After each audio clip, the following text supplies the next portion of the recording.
Muhammad Taufik, mana orangnya nih Muhammad Taufik? Keting, mana ketingnya?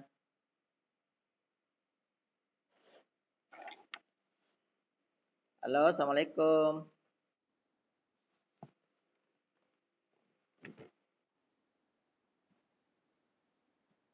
Ada orang yang belum masuk.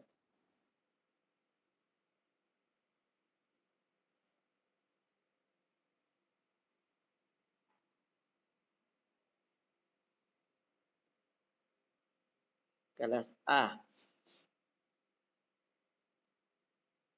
Kelas A tak ini? Kalian kelas A atau kelas C ini? Kelas A atau? Kita mulai saja deh. Yang tidak masuk tidak apa-apa. Tolong aktifkan dulu kameranya kalian.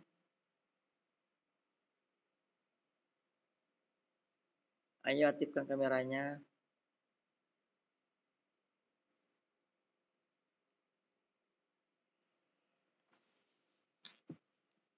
Sebagai informasi saja, mungkin mid testnya nanti akan saya berikan nanti apa ya? Mungkin mendekati fan dan baru saya kasih mid test ya. Karena belum ada waktu ke tangga ada ini. Saya maunya kalian mid test itu offline, bukan online.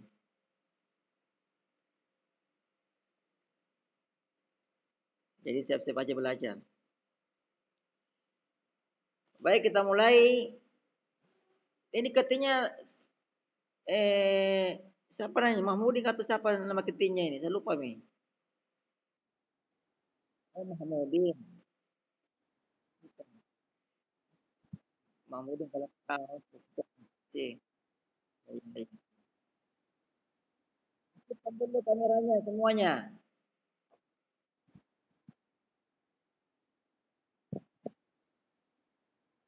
Itu ada yang belum mandi, usah tipkan ya. Kamera yang belum mandi. Ya.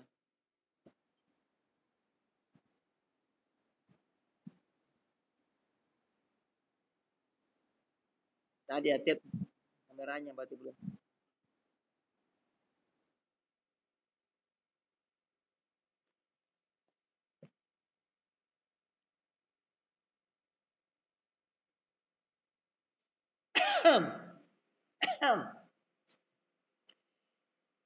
Bismillah. Assalamualaikum warahmatullahi wabarakatuh.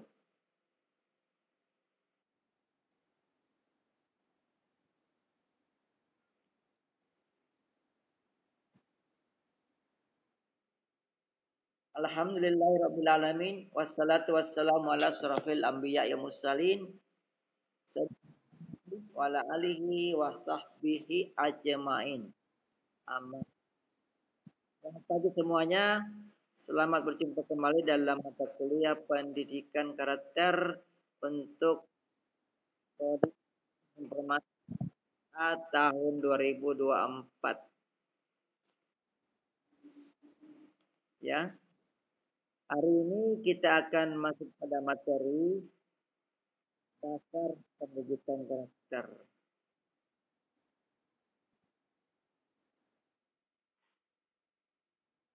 Itu ya materi kita hari ini. Sudah pernah saya singgung bahwa dasar pendidikan karakter itu adalah religi atau agama. Ya. Sudah pernah tahu saya singgung di awal-awal perkuliahan bahwa belajar pendidikan karakter kita jangan melupakan dasar agama. Karena agama adalah dasar dari semua pendidikan karakter. Nah, hari ini kita masuklah pada materi tersebut. Jadi dasar pendidikan karakter itu ada dua. Ada dua dasarnya. Yang pertama adalah religi, yang kedua adalah konstitusi. Ya. Bagainya ada dasar religi, ada dasar konstitusional. Kita masuk dulu pada dasar religi. Peserta mata kuliah pendidikan karakter yang saya banggakan, wacana tentang pendidikan karakter yang dikenal dunia itu telah digagas oleh Thomas Lippona. Beliau ini adalah seorang profesor pendidikan dari Cornell University, ya. Itu secara namun sebenarnya ya gagasan ya dasar religi dari pendidikan karakter ini itu sebenarnya sudah digagas ya jauh sebelumnya dalam agama ya. Ya setiap agama itu saya meyakini bahwa setiap agama itu ada pendidikan karakternya, ada nilai-nilai karakter yang ditanamkan di situ.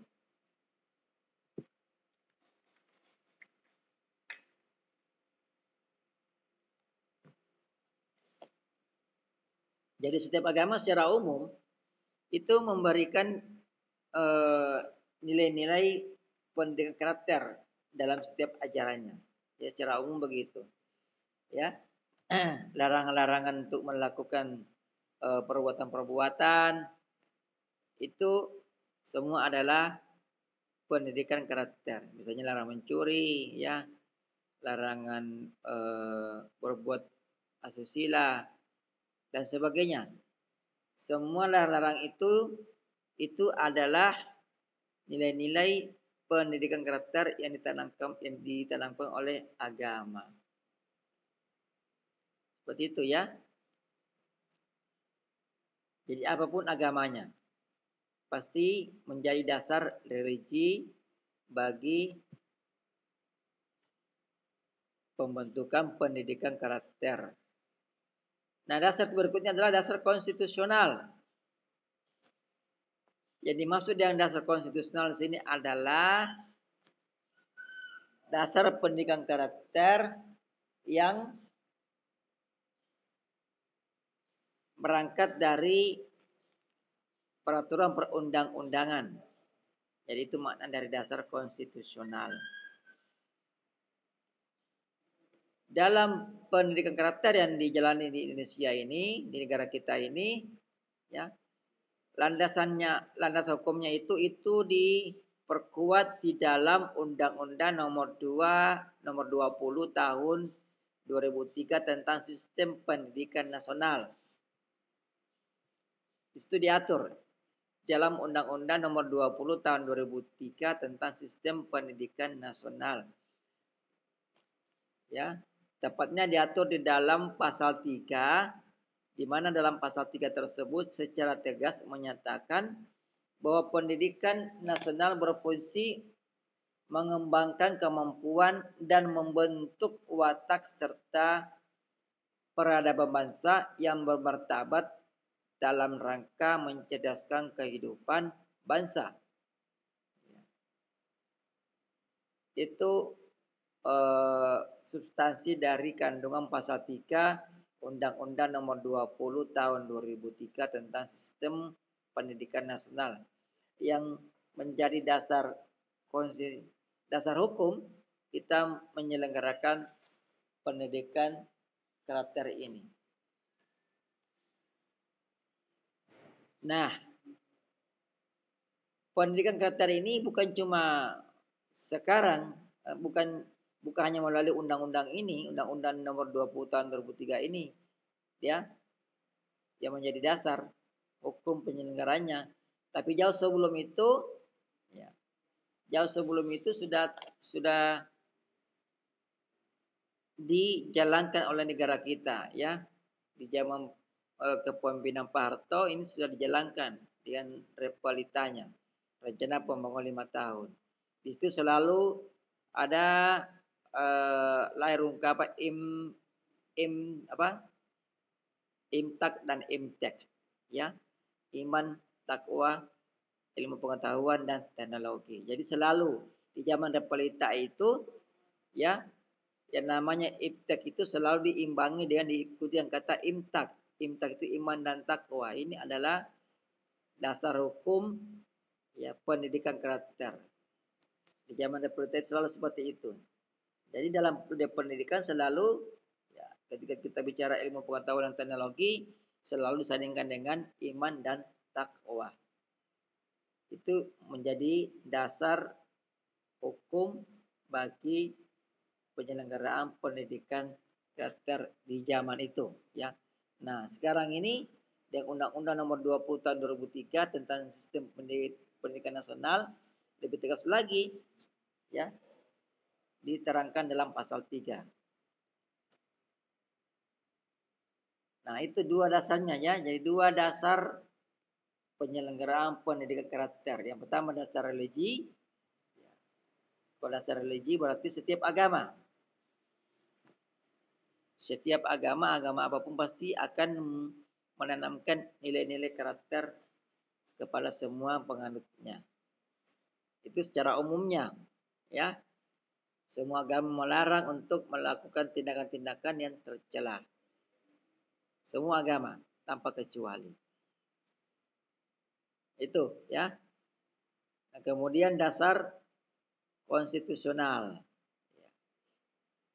Dasar konstitusional itu ditentukan tercantum dalam Undang-Undang Nomor 20 Tahun 2003 tentang Sistem Pendidikan Nasional.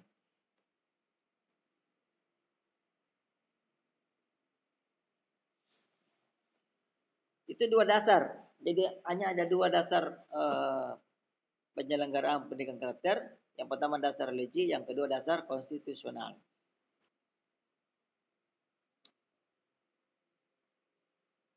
Kemudian kita masuk pada tujuan pendidikan karakter.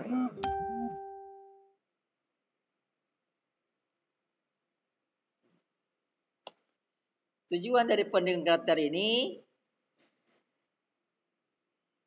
itu juga sudah tertuang di dalam ya hukum kita ya. Tertuang dalam pasal 3 Undang-Undang Nomor 20 Tahun 2003 tentang Sistem Pendidikan Nasional. Dalam pasal 3 itu jelas diterangkan jelas dinyatakan tentang tujuan dari pendidikan karakter ini. Tujuannya apa? Tujuannya adalah untuk mengembangkan potensi peserta didik agar menjadi manusia yang beriman dan bertakwa. Jadi dalam tujuan pun tetap ada pendidikan karakternya. Jadi mengembangkan potensi peserta didik, mengembangkan potensi apa saja. Ya. Kalau kalian adalah mahasiswa di prodi sistem informasi, potensi kalian adalah apa misalnya programmer, ya, membuat satu aplikasi, ya, membuat program. Itu menjadi tujuan dari pendidikan karakter. Tapi tujuan itu selain pengembangan potensi itu, ya, tentu diiringi dengan semangat atau mencetak manusia yang beriman dan bertakwa. Jadi selain punya potensi seperti itu, punya kalian, maka kalian itu diiringi dengan iman dan takwa kepada Tuhan Yang Maha Esa, ya, dan berakhlak mulia, ya, berakhlak mulia. Jadi banyak tujuannya: berakhlak mulia, sehat, berilmu, cakap, kreatif, mandiri, dan menjadi warga negara yang demokratis serta bertanggung jawab. Jadi ini abstrak sekali ya tujuannya. Itu tujuan pendidikan karakter dalam peraturan perundang-undangan kita.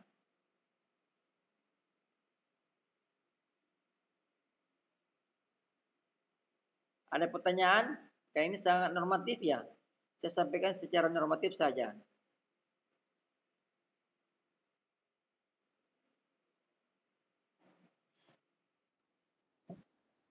Silakan. Siapa?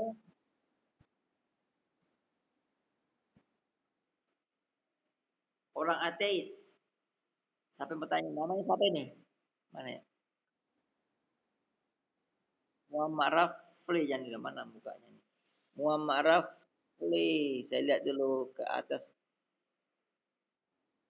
Muhammad Rafli.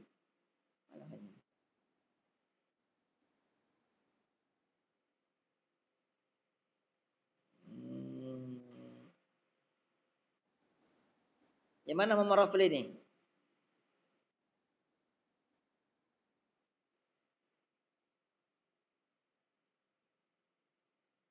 Oh ini.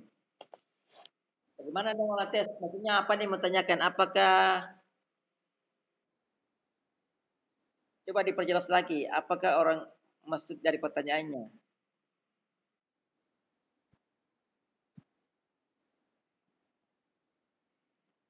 Oh iya, iya. Jadi dasar dari pendidikan karakter itu sebenarnya ya ada dua dan dasar utamanya adalah religi, ya agama. Pertanyaan orang ateis itu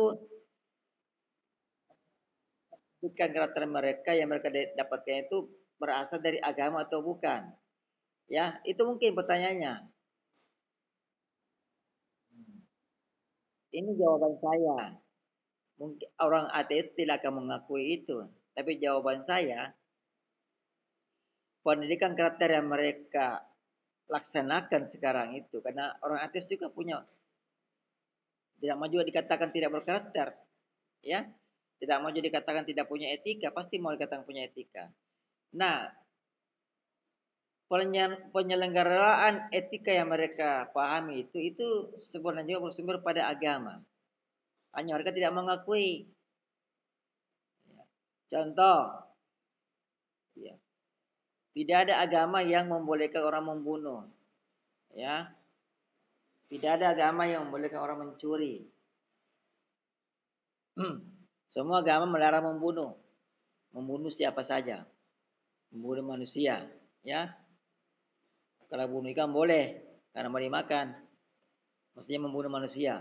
Tidak ada agama, tapi ateis itu mengakui bahwa membunuh atau mencuri itu perbuatan yang tidak terpuji, perbuatan yang terlarang. Nah, ini tetap menjadi dasar agama. Jadi sebenarnya walaupun ateis mereka, maka perilaku mereka itu juga tetap berlaku mereka tentang karakter itu tetap berdasarkan pada agama yang ada.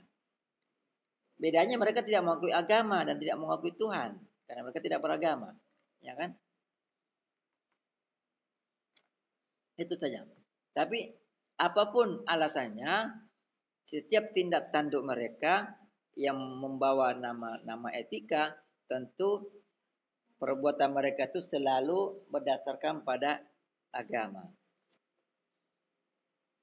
Jadi siapa? Oh, saya sini.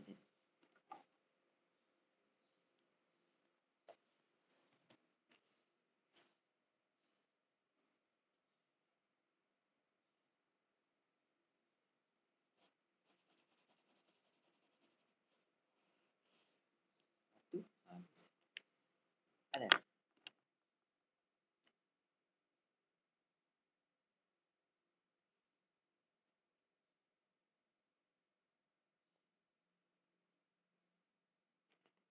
Kopi 3 rangkap. Baru bawa sekarang ya. Makasih. Kalau masih ada suruh lagi sini. Oh iya Pak. Iya. Iya. Baik kita lanjut. Jadi itu ya.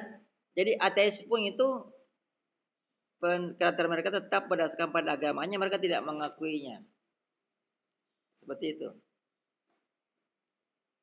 Itu jawaban saya ya. Jadi jangan berpikir bahwa ateis itu mendasari perilaku kata mereka bukan pada agama, tetap pada agama. Hanya bedanya mereka tidak mengakui bahwa itu yang mereka lakukan adalah agama. Larangan membunuh, larangan mencuri, larangan merampok, larangan memperkaos. Ya. Tahukah memperkaos tak? Larangan rudal paksa itu semua itu sumbernya agama. Tidak ada agama yang membolehkan. Ya, semua agama melarang itu.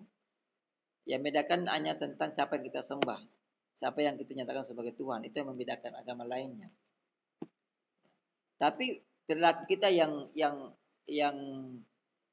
dianggap sebagai perilaku yang beretika, dasarnya adalah agama itu. Semua agama bukan tidak beragama. Seperti itu.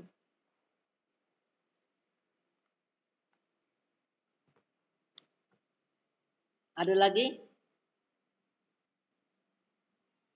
Tidak ada? Nah, kita lanjut kalau tidak ada. Itu tadi tujuan pendidikan karakter secara normatif, ya. Nah, eh, di dalam teori, ya, saya ambil pendapatnya FW, ya, FW Foster, ada 4 ciri dasar dalam pendidikan karakter. Ini juga yang menjadi tujuan, ya. Yang pertama, keteraturan interior di mana setiap tindakan diukur berdasarkan nilai.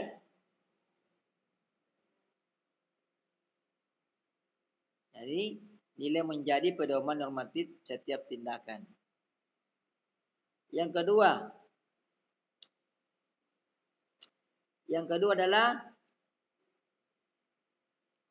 koherensi yang memberi keberanian,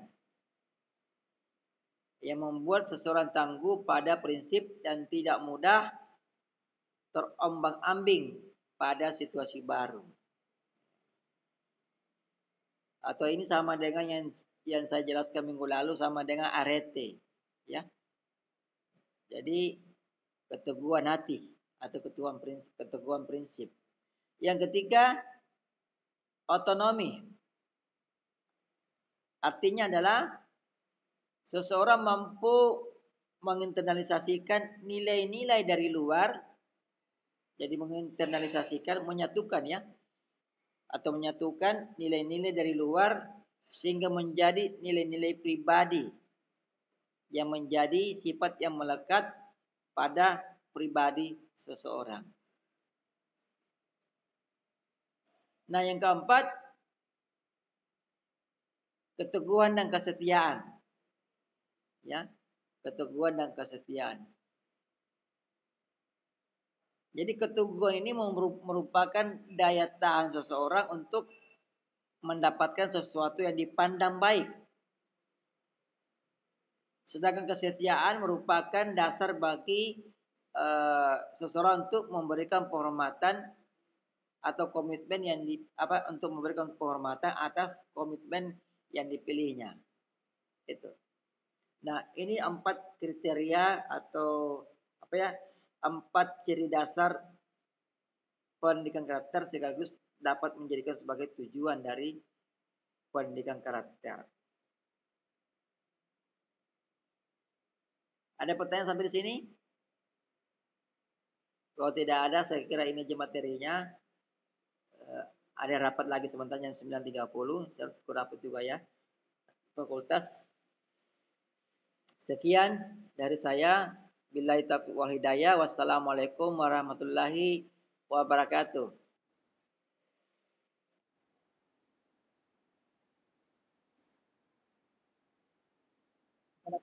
Ya. Rapat, Pak. Sudah